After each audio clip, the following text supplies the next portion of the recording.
Demon slayer मांगा नहीं पढ़े हो ना, साफ पता चल रहा है। तो गाइस, स्वागत है आप सभी लोगों का आज की इस नई वीडियो में। तो आज की इस वीडियो में हम लोग कवर करने वाले हैं demon slayer infinity castle arc मांगा को। जी हाँ, बिल्कुल सही सुना है आपने, demon slayer infinity castle arc मांगा। क्योंकि आप लोग भाई इतने आलसी हो भाई, मांगा नहीं पढ़ोगे आप लोग इस चीज की एक्सप्लेनेशन देखने के लिए यूट्यूब पे जरूर आ जाओगे, लेकिन मांगा ना ना ना। तो भाई कोई चिंता की बात नहीं है, आपका भाई हाजिर हो गया है, आप सभी को बताएगा कि demon slayer infinity castle arc मांगा में आखिर हुआ क्या है और स्टोरी आगे कैसे बढ़ती है। तो चलिए शुरू करते हैं।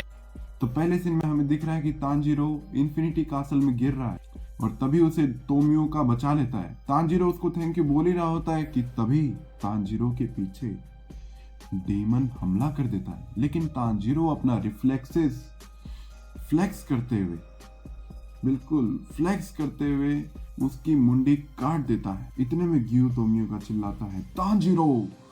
तभी तांजीरो पीछे देखता है तो वो क्या देखता है कि पीछे से तो बहुत सारे डीमन आ रहे हैं। तो तभी के तभी अपने दोनों लोंडे वाटर ब्रीदिंग यूज करते हैं। ग्यू तोमियो का यूज करता है वाटर ब्रीदिंग की थर्ड फॉर्म और तांजीरो यूज करता है वाटर ब्रीदिंग की सिक्स्थ फॉर्म।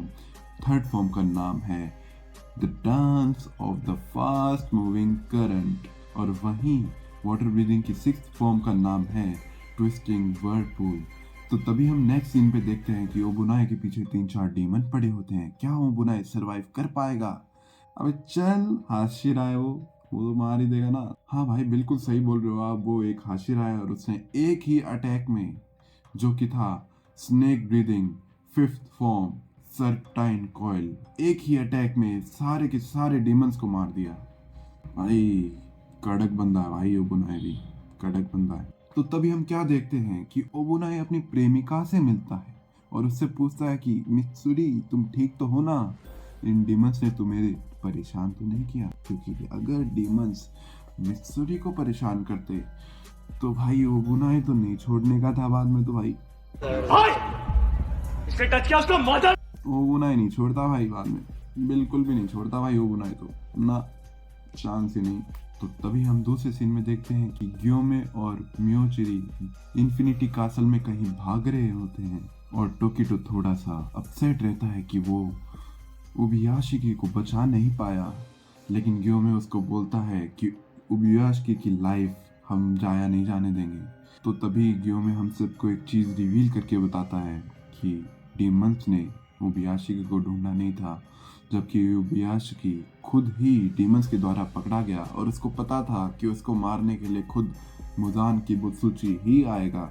तो उसने एक प्लान बनाया, लेकिन अनफॉर्चुनेटली हम लोग मुजान को वहीं के वहीं ख़त्म नहीं कर पाए। तो तभी टोकिटो को अपने पुराने दिन याद आते हैं और वो सोचता है कि कैसे उबुयाशिकी ने उसका इतना ध्यान रखा था और वो उसको एक बार भी प्रोटेक्ट नहीं कर पाया। लेकिन बाद में वो इतना गुस्सा हो जाता है कि बोलता है मैं मुजान को छोड़ूंगा नहीं। तो तभी ग्योमे बोलता है चिंता मत करो, हम भी नहीं छोड़ेंगे। तभी नेक्स्ट सीन में हम देखते हैं कि सानेमी अकेला बैठा हुआ है और वो इतना अपसेट है कि वो मास्टर को बचा नहीं पाया, कि उसको अपने आप पे गुस्सा आ रहा होता है। तभी हम देखते हैं कि उसके ऊपर एक डीमन हमला कर देता है, लेकिन वो बैड एस तरीके से उस डीमन को एक शॉट में मार देता है और बाद में एक ही स्माइल दे के बोलता है आज मैं तुम सबको मार डालूंगा। तभी हम देखते हैं the most intelligent demon slayer ever existed, Inosuke, वो भी कहीं ना कहीं डीमंस की बैंड बजा रहा होता है। तभी सीन शिफ्ट होता है जेनित्सु पे और हम देखते हैं कि वो इन्फिनिटी कासल में कहीं भाग रहा होता है और वो किसी को ढूंढ रहा होता है। फिर हम देखते हैं शिनोबु कोचो को, जिसको अभी ब्लड की सुगंध आई है और वो ढूंढने लगती है कि ब्लड की सुगंध कहाँ से आई है। वो एक दरवाज़ा खोलती है तो देखती है कि वहाँ पे डोमा बैठा हुआ था और अपना फेवरेट खाना, मतलब कि लड़कियों को खा रहा था। और वो जिस लड़की को खा रहा होता था तो वो बोलता है कि भाई ये तो बहुत टेस्टी है, नाकी में चैन को तो थैंक यू बोलना पड़ेगा। तभी शिनोबू को अपना पास्ट याद आता है और वो याद करती है वो आखिरी दिन जब उसकी बहन उसकी गोदी में मरने वाली होती है। उसकी बहन उसको बोलती है कि तुम डीमन स्लेयर को छोड़ दो, क्योंकि वो उसको खुश देखना चाहती है। लेकिन शिनोबू ऐसा नहीं करती। वो एक हाशिरा बनती है और आज उसकी बहन को मारने वाला डीमन उसके सामने है। डोमा, जी हाँ, डोमा ने ही कनाए कोचो यानी कि शिनोबू की बड़ी बहन को मारा था। तभी डोमा उसको नोटिस कर लेता है और बोलता है कि hello, nice to meet you, my name is Doma. आज बहुत अच्छी रात है ना? तभी वो देखती है कि जिस लड़की को वो खाने वाला था वो अब तक जिंदा थी। तो डोमा उसको चुप कराता है कि चुप हो जाओ, ज्यादा शोर मत मचाओ, हम लोग बात कर रहे हैं। तभी फ्लैश की स्पीड से शिनोबू कोचो उस लड़की को लेके भाग जाती है और उससे पूछती है क्या तुम ठीक हो? वो लड़की कुछ बोल नहीं पाती, लेकिन डोमा बोलता है कि तुम फास्ट तो हो, मानना पड़ेगा। लेकिन तभी वो नोटिस करती है कि उस लड़की की बॉडी तो टुकड़ों में टूट चुकी है। मतलब डोमा ने उस लड़की को काट दिया है, मतलब वो शिनोबू से भी फास्ट है। तभी हम देखते हैं कि शिनोबू बहुत ज्यादा ही गुस्सा हो जाती है और बोलती है कि तुम ही हो ना जिसने मेरी बहन को मारा, और बोलती है क्या तुम इस हाउरी को जानते नहीं?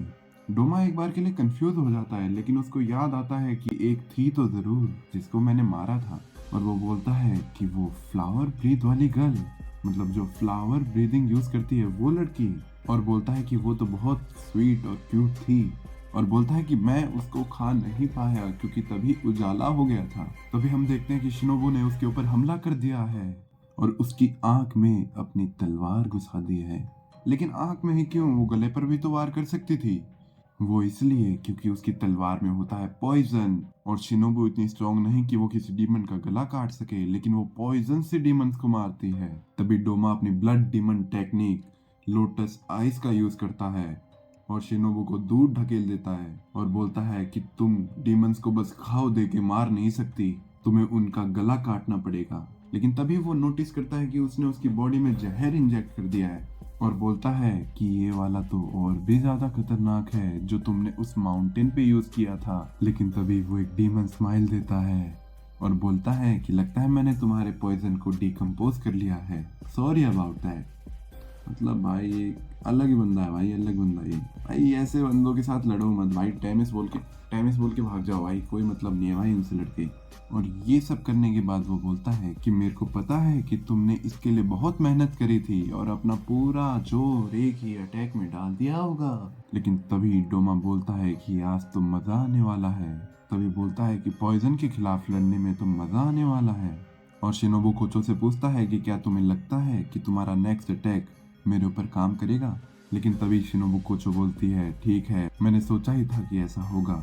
इसके आगे की कहानी जानने के लिए देखिए नेक्स्ट वीडियो बहुत जल्द आएगी। ठीक है, बाय बाय।